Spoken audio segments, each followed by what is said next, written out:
तो ऐसे तुम कह दे तो जब तक मुझे गुस्सा आ जाती है तब हमें ज़्यादा आवती। हमने न्यों कही हेरे कृष्ण तू पत्थर। अच्छा और तो पे आज ते आवे वो पत्थर। अच्छा और मोह नहीं मालूम है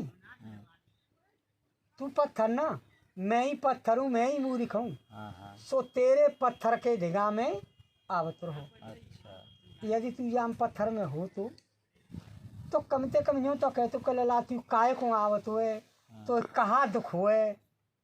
अच्छा और मैंने समझ ली कि तो मूड दे मारूँ तो तू पट्टी को पैसा तो नहीं देगो, चौक मूड मेरा ही फटेगा। सही बात। तो गुरुजी है ना, फिर आपने मतलब जो आपके गुरु रहे वो क्या नाम है गुरुदेव का? फिर मैंने धीरे धीरे पत्थर की पूजा छोड़ी। अच्छा अंधविश्वास को खत्म किया। पहले अपने अंदर से खत्म किया। अपने ठीक। मैं ये तो अंधविश्वास है। और मैं सही जान रहा हूँ कि जाकर नाते गाते नार काट दूँ, पत्थर रोक नहीं सकता। सही बात है। और न पत्थर उसको जोड़ सकता।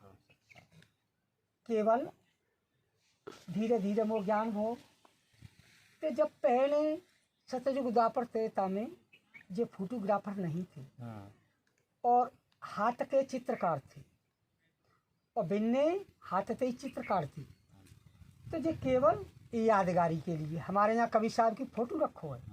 अब जब फोटो के सामने में भुजा काट दूँ, मैं खुद जान रहा हूँ कि ये फोटो है, न तो मने करेगा न जोड़ेगा।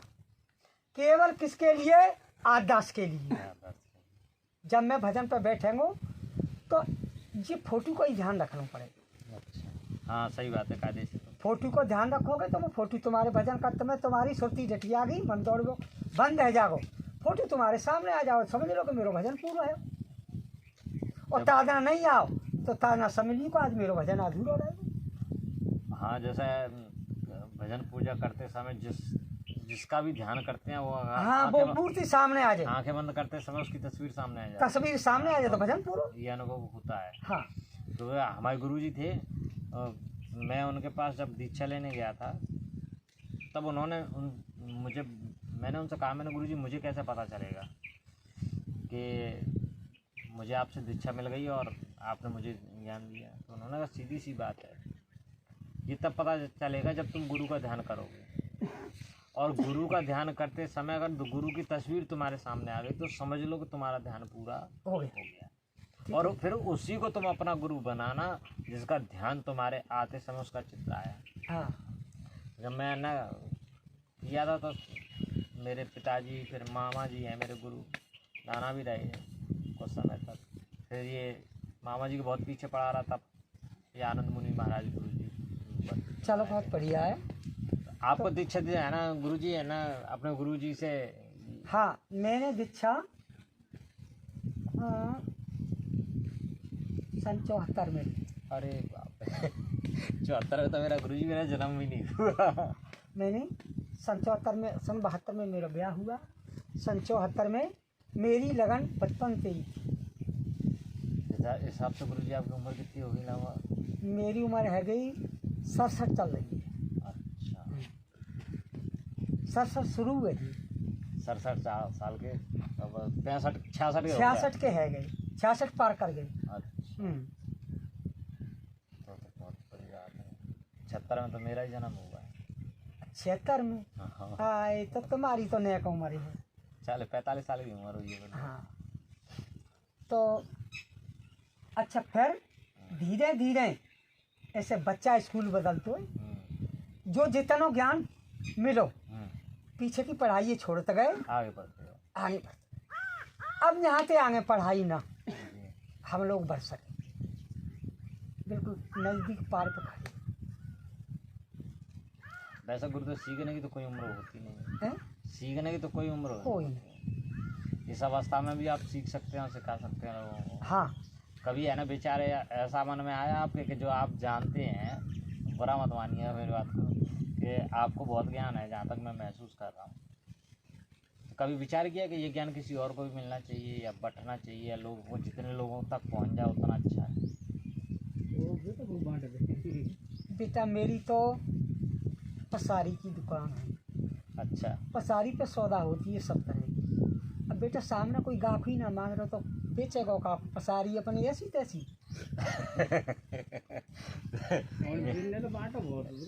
बेटा मेरो काम अच्छा। आज सन 75 ते 76 ते जितने वर्ष संगन में मेरो काम ऐसा ही रहो, सत्संग से ही जुड़े रहे हम, संतन के साथ में जुड़े रहे।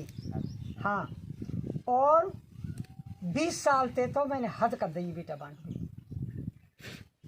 अच्छा, तो अच्छा हम लेट पहुँच गए आपके पास। हमें देर से बताए। 20 साल ते तो तभी तो ना डटवा अच्छा। होने के पार रहता ना ने चेला हो चाहे काऊ को कबीर मार्ग से, हाँ। पर ज्ञान के काज हमें ही बुलावे वो। हम कहते रहे तुम पापा ने गुरु की पते काय गुना ली कभी कछु बतावत ही ना, मैं चौना बतावत बा में कई के जिसका गुरु है आंधरा चेला कहा कराए, और अंधी अंधा पे लिए दोनों ही कूप पर आए। सही बात है आप। अंधा गिरेगो कूप में मन दूज हो लो बुलाए, और अंधा अंधा जुड़ गए फिर निकसे कौन हो पाए। सही बात है। अब तक गुरु ही आंध्र हो है तो चेला तो आंध्र बेचारा तो ये अज्ञान, आंध्रो कहते हैं अज्ञान से। मतलब आप इस बात को सपोर्ट करते हो, मानते हो कि अगर गुरु को ज्ञान है तो है ना वो अपने शिष्य को पूरा दे, भरपूर दे। बिल्कुल, और जो पूरा ना दे रहो अधूरो दे रहो तो कभी है कभी गलती है, तभी नहीं बता पा रहा, तभी नहीं क्या दे पा रहा ज्ञान। ऐसा हमने कभी नहीं किया। कई तो संत बनाए शिष्य भी हमारे, अच्छा। और हमारी एक जिज्ञासा तो जी रहती है गृहस्थ में कि अपने शिष्य को कछु हम आपते ऊपर चढ़ जाए, हमसे कछु ऊपर चढ़ जाए, अरे तो हमारा ही तो बालक हुए, सही नाम हमारा ही तो रोशन करेगा। हाँ। कि जी कौन को के मोहनदास बाबा को चेला है। सही बात कही आपने मुझे। कभी यूँ नहीं, कभी हमने ये नहीं सोचा कि जी बालक को हमारी कुड़ाई हम में ही देगो, नहीं। इससे कोई फर्क नहीं पड़ता, कोई फर्क नहीं पड़ता है किसी और का चेला हो, हैं? मान के चलो किसी और का चेला हो, बनो रे, जैसे मैं ही हूँ मान ली किसी और अरे का। बनी रहो, जाते कोई हमें का लेने लो। तो यदि मैं आपसे चाहूँ कि जो आपके पास है शिक्षा दीक्षा वाचा, उसमें से है ना कुछ है ना बूंदे मुझे अमृत की मिल जाए, तो ऐसा संभव है? असंभव का है कौन? बिल्कुल ले लो संभव है, असंभव नहीं है। अच्छा। हाँ, झोली भर भर के बांट रही है। वो कह देते हैं बाकी जो लेवैया होगो ते तो पानी झकोर के पी जा। अच्छा। हाँ, अब लेवैया ना बेटा बाकी काजे जगह ना। अब देखो तो हर चीज़ के काजे जगह करनी पड़ती है। हाँ, ये तो सही ठीक है। अब हमारे जब झोपड़ा में सरे सलाई आलू भरे, अब जहाँ हम जलेबी रखे थे तो रात रात में सज जाएंगे, बढ़िया चीज़ सज जाएगी कि नहीं। हाँ। तो हमें धीरे धीरे